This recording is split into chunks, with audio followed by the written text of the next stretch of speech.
오늘도 겨울 인도나서 1장 1절에서 5절까지의 말씀 내용은 우리가 내용을 잘 아는 대로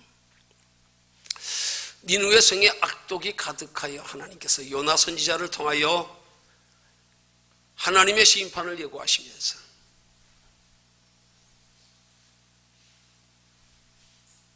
그들이 돌이킬 때에 멸망을 면케 하시고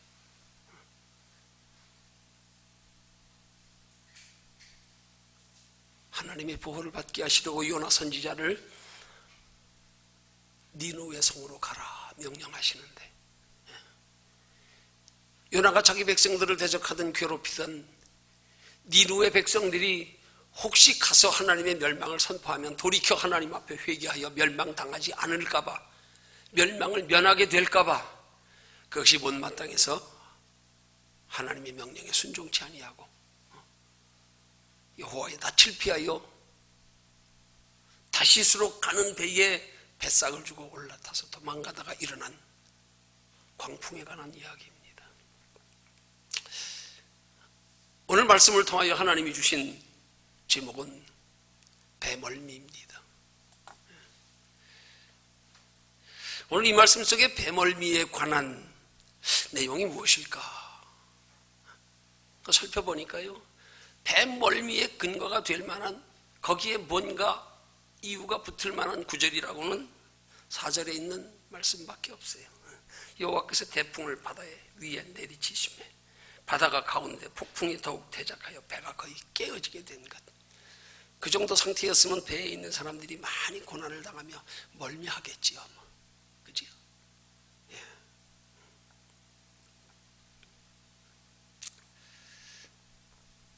오늘 하나님께서 배멀미라고 하는 말씀의 제목을 주신 이유는 지금 여호와께서 내리신 큰 풍랑으로 인해서 고난당하고 있는 사람의 모습을 통하여 뭔가 주시고자 하는 교훈이 있음을 이 말씀을 통하여 느끼게 됩니다.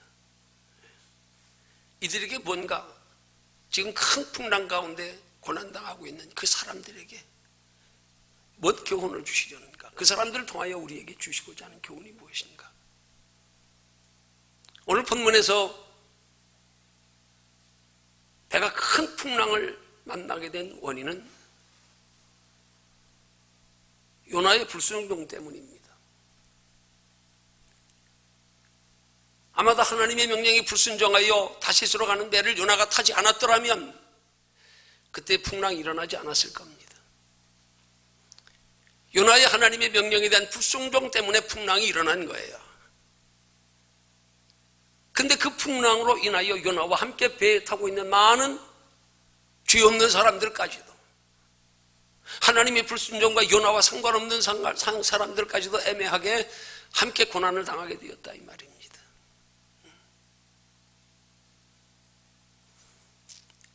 여기 보면 크게 두 가지 교훈이 있어요. 하나님의 명령에 불순종하여 고난당하는 요나의 모습을 통한 교훈, 나머지 배에 타고 있는 사람들은 하나님의 불순종과 상관없이, 그들과 상관없이 이유 없이 고난당하고 있는 사람들의 모습. 여러분, 오늘 우리의 삶 속에서도 이 두 가지 유형의 고난은 항상 일어나고 있다는 사실 우리는 깨달아야 됩니다. 때로는 우리가 하나님이 기뻐하시는 뜻을 살지 못하고 하나님의 우리에게 가르쳐 교훈하시는 바 말씀에 순종하며 살지 못하여 당하는 고난이 있을 때가 있고요, 때로는 그렇게 우리가 하나님의 자녀답게 하나님의 뜻대로 하나님의 말씀에 불순종하며 살아가는 것과 무관하게 우리의 삶에 임하는 고난이 있을 수도 있다 이 말입니다. 배멀미는 고난을 의미하는 겁니다. 그럼 우리의 삶의 생활 속에 이런 마치 인생의 항해 여정에 큰 고난의 풍랑이 일어날 때예요. 우리는 그 풍랑 가운데서 이 풍랑의 원인이 무엇인가를 먼저 살펴서 내가 요나와 같이 하나님의 뜻에 하나님의 말씀에 불순종함으로 인하여 당하는 고난인가, 아니면 그것과 상관없이 우리의 삶 속에서 내 나름대로는 열심히 신앙생활을 한다고 하면서도 당할 수 있는 고난인가, 이걸 먼저 살필 줄 알아야 합니다.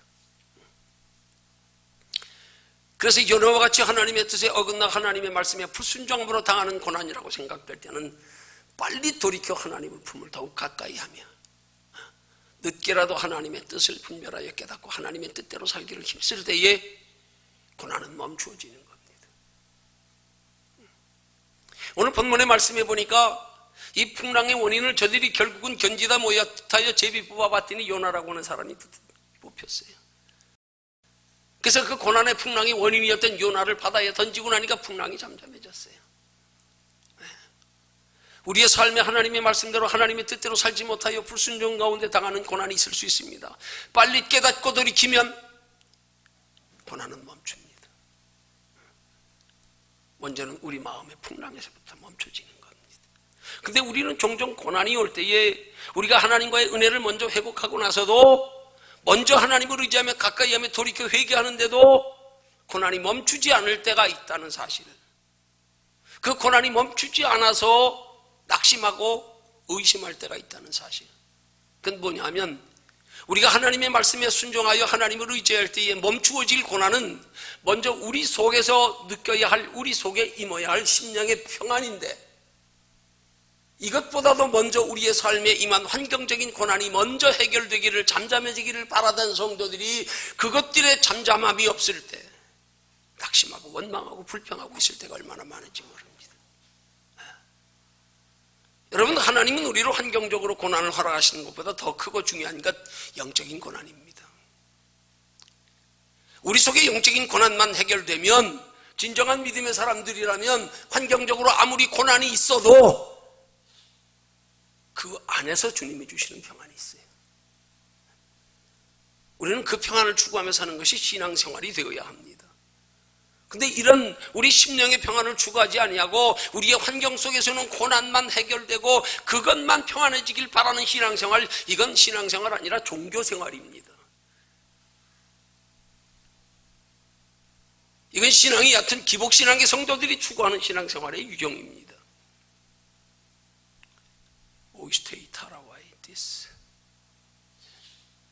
하나님이 우리 속에 환난과 고난의 환경을 통하여 정말로 우리 속에 주시고자 하는 평안은 우리 마음의 평안입니다.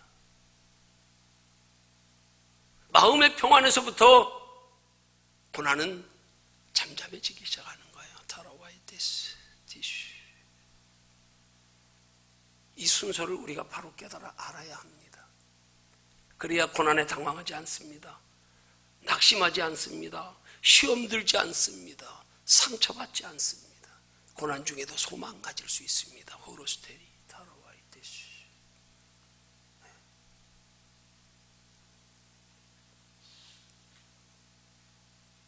여기에 더 깊은 교훈이 있습니다.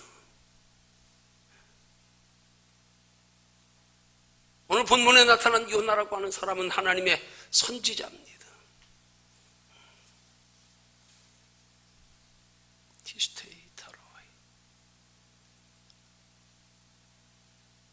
하나님께서 선지자를 세우실 때 의인을 위하여 세우시지 않았습니다. 죄인들을 위하여 세우셨습니다. 죄인들에게 하나님의 복음의 생명의 말씀을 전하여 그들이 돌이켜 하나님 앞에 의인 되어져 하나님의 사랑과 인도와 보호와 축복 가운데 하늘에 소망 두고 살아가는 삶이 되게 하시려고 죄인들을 위하여 하나님의 선지자를 세우신 겁니다. 그래서 오늘 본문의 요나라고 하는 인물을 보면 그도 별 수 없는 죄인입니다. 하나님이 부름받은 선지자라고 해서 여러분들이 생각하는 것처럼 그렇게 의롭고 바른 선지자 아니었습니다. 어떻게 선지자가 하나님의 심정을 몰라 죄인을 불러 회개케 하시려고 심판을 경고케 하시는데, 그 죄인들이 돌이켜 회개하여 하나님 앞에 돌아오는 사랑받는 보호받는 모습을 그게 보는 게 배가 아파가지고 하나님의 명령에 불순종하겠습니까? 어떤 면에서 보면 하나님의 선지자로 합당한 인물이라고 볼 수 없어요. 그렇지만 하나님은 요나 선지자를 선택하셨습니다. 보내셨습니다. 왜요? 요나 선지자가 의인이라서요? 아닙니다. 더 불순종한 죄인입니다. 함께 배에 타고 있는 사람들보다 더 죄가 큽니다. 그 상황 속에서는요, 요나 선지자 한 사람 때문에 배에 타고 있는 사람들이 다 지금 고난당하고 있어요. 그런데 하나님이 요나를 불러 세우셨다니까, 선지자로. 선지자의 의로 하나님의 뜻을 이루려고 하니라 오히려 선지자의 죄로 인하여 하나님의 뜻이 증거될 때에 그 하나님의 뜻이 증거되는 것 속에서 선지자의 의는 드러나지 않을 수밖에 없도록, 뭐 드러낼 게 뭐 있어요? 오직 불러 선지자로 지명하여 죄인들을 불러 세우시기 위하여, 불러 회개케 하여 하나님과의 관계를 바르게 하기 위해서 선지자 부르신 거지요. 종종 우리는 선지자의 주의종에 대한 잘못된 개념을 가지고 신앙생활할 때가 많습니다. 크게 기대했다 실망하는 경우가 많습니다. 선지자는 의뢰 남들보다 더 경건하고 거룩하고 바른 신앙이어야 아는 줄로 생각할 때가 많습니다. 그렇지 않습니다. 그래서 여러분들 신앙생활하면서 사람 보지 마십시오. 사람의 의를 기대하고 사람의 의를 요구하지 마십시오. 그럴 것 같으면 뭐 요나 같은 사람 뭐하러 불러요? 얼마든지 훌륭하고 인품 좋은 선지자들 많을 텐데 불러 세운 니느웨 백성들에게 보내면 순종하여 잘 갔을 거 아니에요?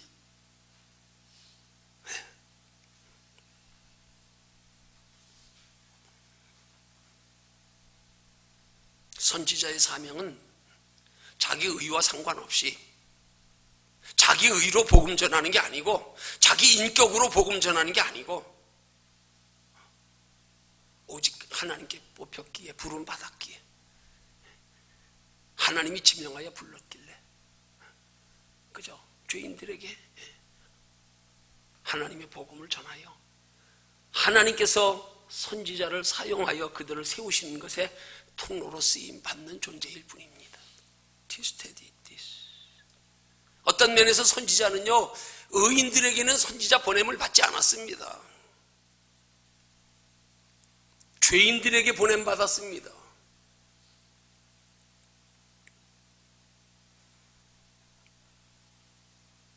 선지자조차도 다른 사람들과 다르지 않게 죄인일 때가 많은데 그 선지자를 자꾸 의인으로 요구하다가 시험 들고 상처받는 성도들이 얼마나 많은지 몰라.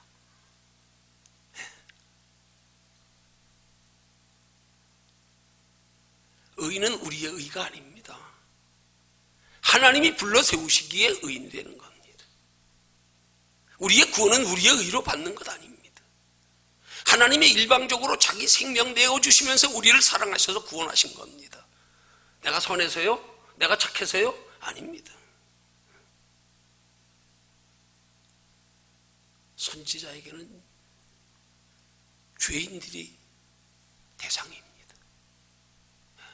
나도 죄인이지만 나 같은 죄인을 불러 내가 드러나지 않게 하셔서 더 많은 죄인들을 하나님 앞에 불러 세우시기 위해서 세운 사람, 그게 선지자예요. 여러분, 의사에게는 건강한 사람 필요 없어요. 그죠? 의사에게는 건강한 사람 반갑지 않아요. 건강한 사람 우리 병원 와봐요. 뭐 아무건 뭐 무슨 뭐 고객도 아니에요. 손님도 아니에요. 그런 사람 와봐야 돈 하나도 안 돼요. 의사에게는 오직 소중한 존재가 환자입니다. 의사는 환자를 위해서 존재하는 겁니다. 디스케리디타라와이티스.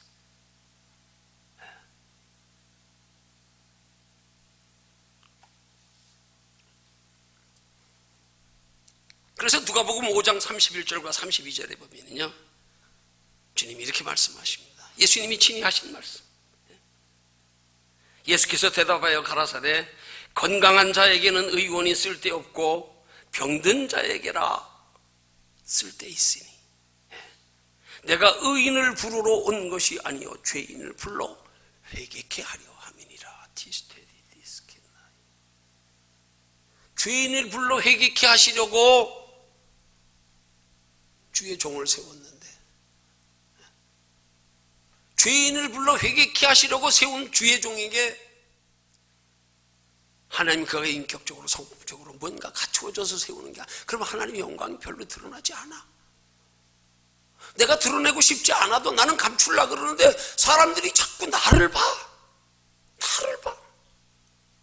내 속에 있는 하나님을 보지 않고 사람을 자꾸 봐.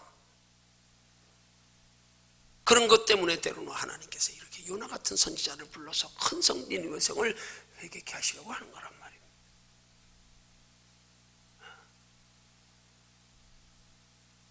여러분, 오늘 이 시대의 신앙의 변질적 세속과 타락의 원인이요, 주의 종들에게만 있는 게 아니에요. 성도들에게도 함께 있습니다. 원인이 의를 엉뚱한 데서 찾고 있어요. 엉뚱한 데서요. 사람에게서요. 어떤 면에서 보면 하나님이 그거에 제일 실망하실지 몰라. 너 왜 의를 사람에게서 찾냐? 너 왜 교회 나와서 하나님의 의를 구하지 아니하고 하나님의 의의 말씀에 귀 기울이지 않고 왜 사람의 성품에 의에 관심 가지고 그를 바라보고 앉았냐?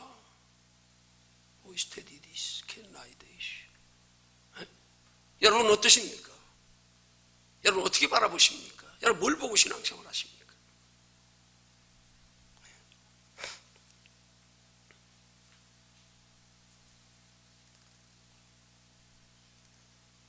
저희 한 걸음 나가 또 깊은 은혜가 있어요. 여러분도 하나님께서 요나와 함께 배에 타고 있는 사람들을 풍랑으로 고난당하게 하신 목적은 심판이 아닙니다. 요나가 비록 불순종하여 지금 혼란 가운데 고난당하고 그 사람 때문에 죄 없는 사람들까지 함께 고난당하고 있지만 하나님의 목적은 그들이 고난당하는 게 있는 게 아니에요. 불순종한 요나를 심판하시기 위한 게 아닙니다. 돌이켜 회개케 해서 뒤늦게라도 순종하여 니느웨 성에 가서 하나님의 심판의 경고의 말씀을 통하여 저들을 구원받게 하시려고요.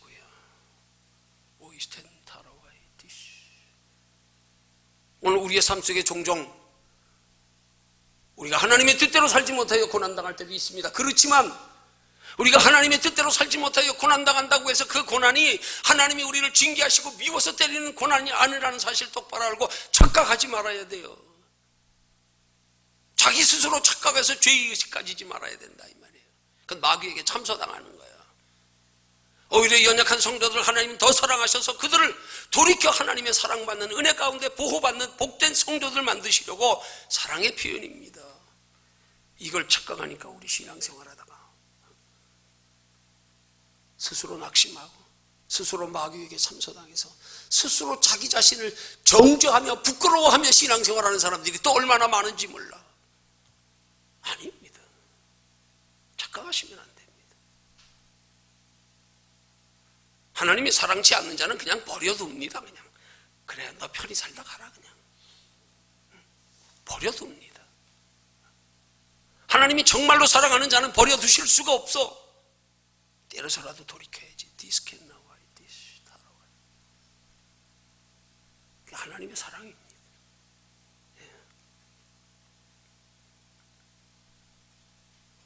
어떻게 보면 요나보다 큰 죄를 범한 사람이 없어. 그러잖아요. 그렇게 악독한 니느웨 성의 큰 많은 사람들을 다 사랑하셔서 불러 회개케 하시려는데 그들을 택하여 하나님의 백성 삼으시려고 하는데 거기에 불순종했다. 꼴 보기 싫어서 저들이 회개하고 돌아키는 것 보기 싫어서 배 아파서 저 죄인들 멸망당해야 마땅한 거 아니에요? 왜 불러 회개시키려고 그러세요? 얼마나 하나님의 큰 구원 섭리를 방해하며 대적하는 겁니까? 뭐가 대적하고 있는 거예요? 자기의가요. 자기 기준에서의 자기의. 저는 나보다 못한 죄인들인데 그럼 하나님 편에서 누가 더 죄인일까요? 니느웨 백성들보다 요나 선지자가 더 큰 죄인입니다. 하나님의 뜻을 거스리는 엄청난 죄인입니다. 하나님의 구속사역을 방해하는 엄청난 죄인입니다.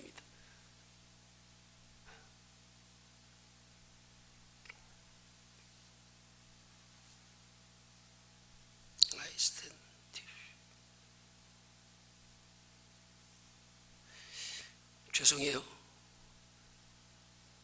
오해하지 말고 들으시기 바랍니다.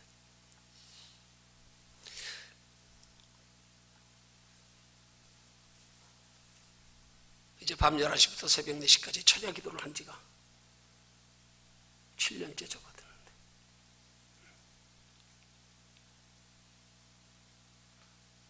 기도 중에 얼마 전에 하나님이 주시는 응답 중에 하나가 있습니다.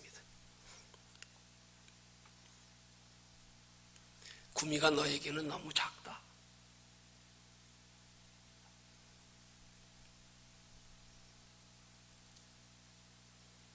저는 그 말씀을 어떻게 해석했는 줄 아십니까? 왜 구미가 나한테 작다고 말씀하실까? 내가 큰 사람이라서요? 아닙니다. 티스테이. 난 크지도 않고, 난 무면한 사람이고, 누구하고 비교해도 내놓을 만한 거 없는 사람이. 근데 왜 구미가 너한테 작대? 이유는 선지자는 의인들에게 필요한 게 아니라 죄인들에게 필요하기 때문입니다. 티스테이 타라와이티스. 구미에는 죄인들보다 의인들이 많아서요. 자칭 의인들이 많아서, 그래서 너를 필요로 하는, 하나님께서 너를 사용하셔서 바른 믿음의 사람으로 만드실 그런 죄인들이 많지 않아서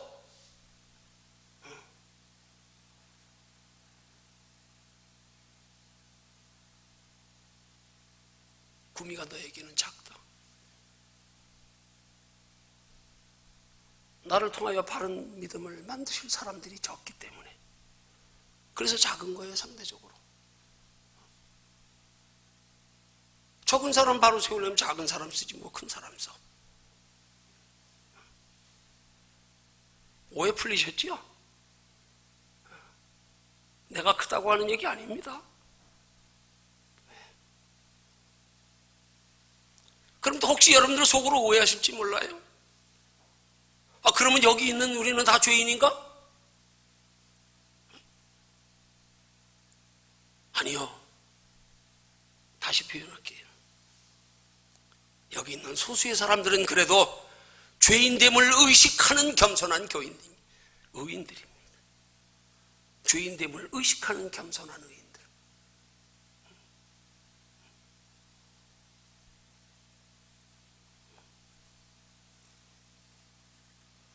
그러면 또 깊이 생각하면 오해할 수 있겠네.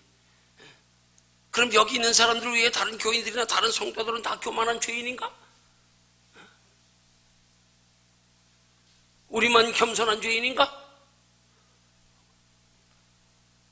비교해서 말씀드리는 거 아니니까 오해하지 마세요. 우리끼리 하는 말입니다. 우리끼리 그냥 저기 바깥에 하고 비교하는 거 아니고요. 우리끼리만. 우린 겸손한 죄인들이다. 그러나 소수다. 디스케디디타라와이티스. 소수다. 그래서 하나님이 너에게 구미는 너무 작다. 왜? 겸손한 죄인들이 많지 않아서.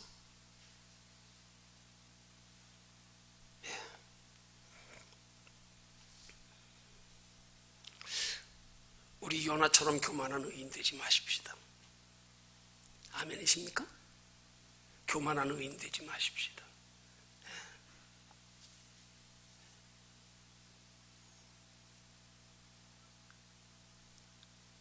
죄인들에겐 죄인이 복음을 전해야지요. 그래야 죄인들이 뭐라고 할 말이 없어. 뭐 죄인이 뭘? 나도 죄인인데 뭘? 교만한 의인들에게 죄인이 복음 전하면 정죄하고 비판하고 판단하고 무시하고 안 돼요. 안 돼요. 안 먹혀 들어가.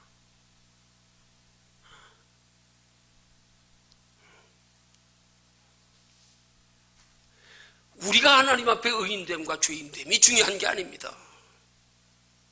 근데 우리 자꾸 하나님의 기준에 벗어나서 사람의 기준 가지고 자꾸 의인 죄인을 따지려고 들고 자꾸 분별하려고 평가하려고 하고 그러다 은혜 놓치는 경우가 얼마나 많은지 몰라요. 그 문턱에 넘어져가지고 하나님의 은혜에 깊이 경험하지 못하고 깊은 은혜를 깨닫지 못하고 있는 성도들이 얼마나 많은지 모릅니다. 이 시대에 너무 신앙의 차원이 낮아요.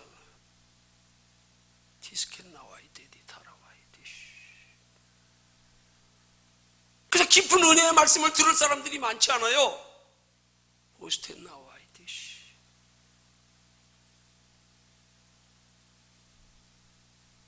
그래서 구미에는 너에게 너무 작다. 내가 의인이라는 얘기 아니에요. 내가 죄인이지만 그러나 더 많은 겸손한 죄인들이 기다리고 있다. 겸손한 죄인들은 아무리 지적해도 교만하지 않습니다. 사람 보지 않습니다.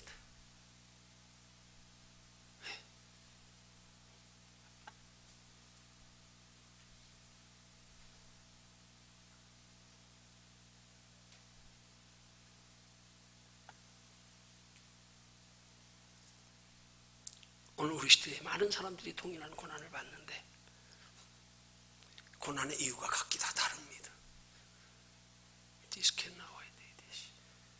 문제는 오늘 우리들이 고난 가운데 있을 때에 누구도 보지 말고 하나님과 나와의 관계를 보라는 사실이. 때로 나의 당하는 고난은 어떤 유형의 고난인가? 생사화복을 주장하시는 하나님께서 내게 고난을 허락하실 때는 분명한 이유가 있다. 의롭게 사는 중에도 더욱 연단하여 하나님을 겸손히 더욱더 낮아져서 더욱더 하나님께 소망 두어서 더욱 그것으로 하나님을 깊이 알아서 더욱 하나님을 기쁘시게 하는 신앙생활로 이 땅에서 뿐만이 아니라 영원한 하나님의 나라까지 영원한 복을 받게 하시려고 단련하시는 의인된 죄인들이 있습니다. 깊이 생각해봐서 내가 그 부류에 속해 있다고 하면 여러분들 감격하며 감사하십시오. 원망하지 마시고요. 낙심하지 마시고요. 그러나 돌이켜서 내 죄로 인하여 고난당하는 것이거든. 내가 하나님의 자녀답게 하나님의 뜻대로 살지 못하여 마귀에게 까불림 당하는 것이거든. 빨리 돌이켜 하나님을 의지하고 피하시고 소망을 하나님께로 돌리십시오.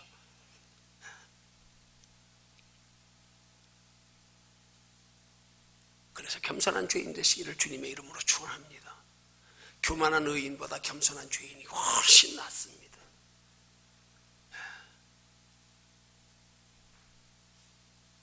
교만한 의인들과 겸손한 죄인들을 비교하여 주님이 하신 말씀이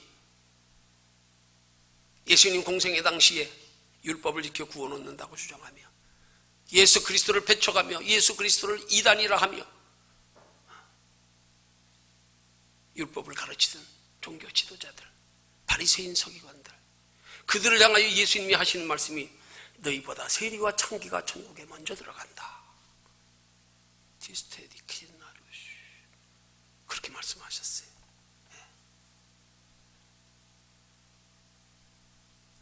겸손한 죄인이 하나님의 사랑이 더 큽니다. 교만한 의인 되지 마십시오. 겸손한 죄인보다 교만한 의인을 하나님은 더 싫어하십니다. 교만한 의인 되기 위해서 애쓸 것 없어요. 교만한 의인 되지 않기 위해서 신앙의 기준을 내게 두지 마십시오. 내게 두지 마십시오. 그런 사람은 사람에게는 은혜 받을 수 있을지 모르지만 사람에게는 감동받을 수 있을지 모르지만 하나님께는 은혜 못 받습니다. 이미 하나님의 저울에 불합격. 하나님께 은혜는 못 받습니다. 교만한 의인 보지 마시고요. 겸손한 죄인을 바라보십시오. 사람 보지 마십시오.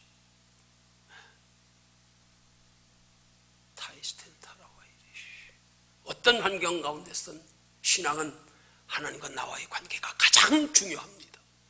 이것만큼 중요한 것 없습니다. 나와 하나님과의 관계만 바로 되어 있으면 아골골짝 빈들이라도 상관없습니다. 여러분, 영적 지도자 따라 신앙 왔다 갔다 하지 마십시오. 많이 기준이 잘못된 신앙입니다.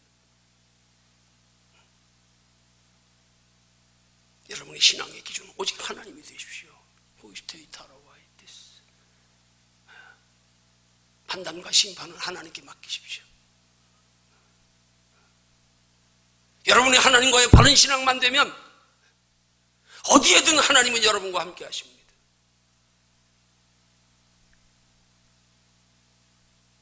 여러분의 인생의 길을 하나님이 인도하시며 책임져 가십니다.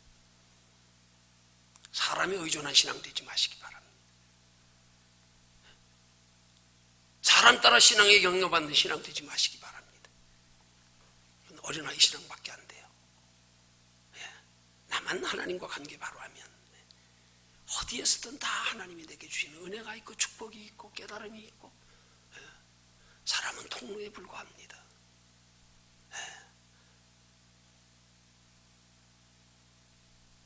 다만 하나님께 의지하고 소망 두고 하나님 중심의 신앙이 되면 그가 곧 하나님 사랑하는 자입니다. 하나님을 사랑하는 자, 곧 그 뜻대로 부르심을 입은 자들에게는 모든 것이 합력하여 선을 이루느니라.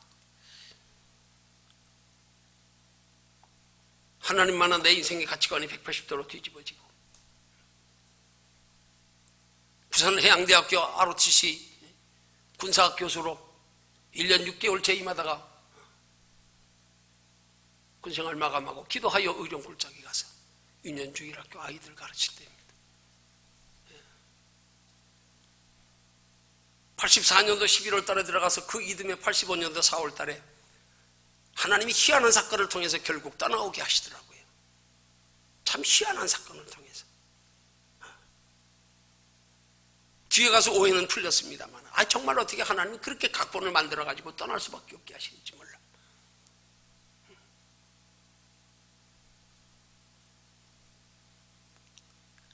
떠나오기 전날 일주일 동안 철야하며 하나님 앞에 응답받아서 떠나오게 되었을 때예요. 마지막 주일 예배를 주일학교 아이들과 함께 드리고, 어른 예배는 어른 예배를 드리지만 주일학교를 맡아서요. 11월 달에 4명으로 시작한 아이들이 45명까지, 42명까지인가 됐습니다. 그 아이들하고 마지막 작별 예배 드리는데요. 그때 그 교회 안수 집사님이었던 32살 되신, 지금도 이름이 잊혀지지 않습니다. 그 동생분이 이름이 기억이 나서 잊혀지질 않아. 그 동생이 장로님이었어요. 이름이 박정희 장로님. 전 대통령 이름. 35년이 지났는데도 그래서 안 잊어버려. 그 후에 형님이 안수 집사님이었어. 아마 교회에서 집사 장로 세우는데도 아마 동생하고 형 간에 뭔가 조금 어떤 갈등이 있었던 것 같아. 그 동생이 장로가 됐어. 뭐 이미 다 작고 하신 분들이니까. 얼마 전에 거기를 한번 갔다 왔어요. 35년 만에. 그 박정희 장로님 아들이 나보다 더 늙어 있더라고요. 그분이 아들이라 그러더라고요. 기억을 하더라고요. 35년 전에 맨몸으로 들어왔던 사람을.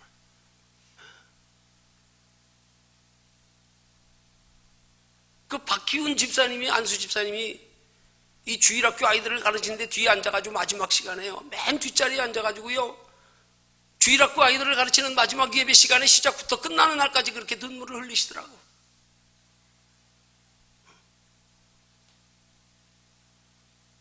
주일학교 마치고 나서 내 손을 잡으시며 그 82살 된 그 집사님이 우시며 하는 말이, 이 선생님 떠나가시면 아이들 우는 소리가 귀전에 들릴 겁니다. 저 이 말 듣는 순간에요, 막 가슴이 찡한 게 정말 막 뭐라고 표현할 수가 없더라고요. 불과 얼마 지나지 않았습니다. 한 5초나 지났을까? 금방 마음속에 생각이, 내가 가도 하나님은 여기 있다. 네가 간다고 그 아이들 돌봄의 신앙으로 양육할 사람 없는 거 아니다.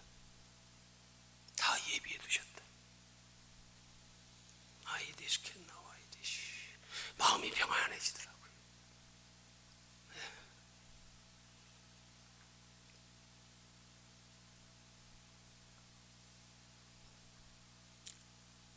앞으로도 우리의 삶에 많은 대멀미들이 있을 겁니다. 풍랑이 있을 겁니다. 그게 중요한 거 아닙니다.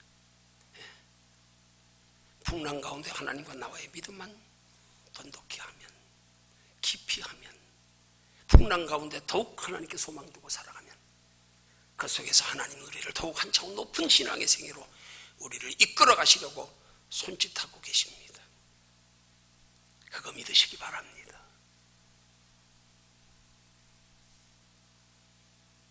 그래서 여러분의 삶에 예기치 않는, 원치 않는, 때로는 이유 없이 당하는 환난, 고난 같은 상황에서도 하나님은 그 가운데 나를 향하신 깊은 뜻과 섭리가 있기에 더 깊은 사랑을 하나님이 느끼고 알아가게 하시려고 하나님이 우리의 삶에 종종 견딜 수 없는 환난에 배멀미를 허락하실 때가 있다는 사실을 깨달았어. 환난과 고난의 환경 중에서도 그것이 도리어 내게 천하의 복이 될 수 있는 믿음의 사람으로 만들어가는 지혜가 있으시기를 주님의 이름으로 축원합니다. 그래서 하나님이 환난 중에 만나는 하나님이 자주 경험되면은요, 그때부터는요 이제 우리는 환난 고난의 풍파에 익숙해지는 겁니다. 뱃사람들이 환난 고난의 풍파에 익숙한 것처럼 우리 익숙해져야 합니다. 익숙해져야 합니다. 익숙해질 때 환난 고난의 풍파 가운데 더 깊은 하나님을 만납니다. 더 깊은 하나님을 만나는 만큼 더 깊은 하나님의 뜻을 헤아려 더욱 차원 높게 하나님을 기쁘시게 하여 이 땅에 잠깐 육신으로 누리는 복으로 끝나지 아니하고 하나님의 나라의 영원한 상까지 받게 될 줄로 믿으시기를 주님의 이름으로 축원합니다. 하나님 나라의 영원한 상 받을 사람을 고족해 얕은 자리에 머물러 있게 하지 않습니다. 그런 사람들 하나님이 쓰실 수 없어요. 얕은 물가에 발목이나 담과 찰랑찰랑하는 사람들 깊은 곳에 못 데려갑니다. 큰 일에 못 씁니다. 왜? 여러분에게 더 큰 축복을 허락하시려고 여러분의 삶에 종종 환난의 풍파로 인한, 고난으로 인한 배멀미를 허락하신다는 사실 깊이 깨달아져서 익숙해지시기를 주님의 이름으로 축원합니다. 그래서 아무리 환난의 풍랑이라도 하나님 멀리하지 않고 이 풍랑 이전하여 더 빨리 나아가는 하나님 나라의 영원한 상을 쌓는 지혜롭고 복된 성도들 되시기를 주님의 이름으로 축원합니다.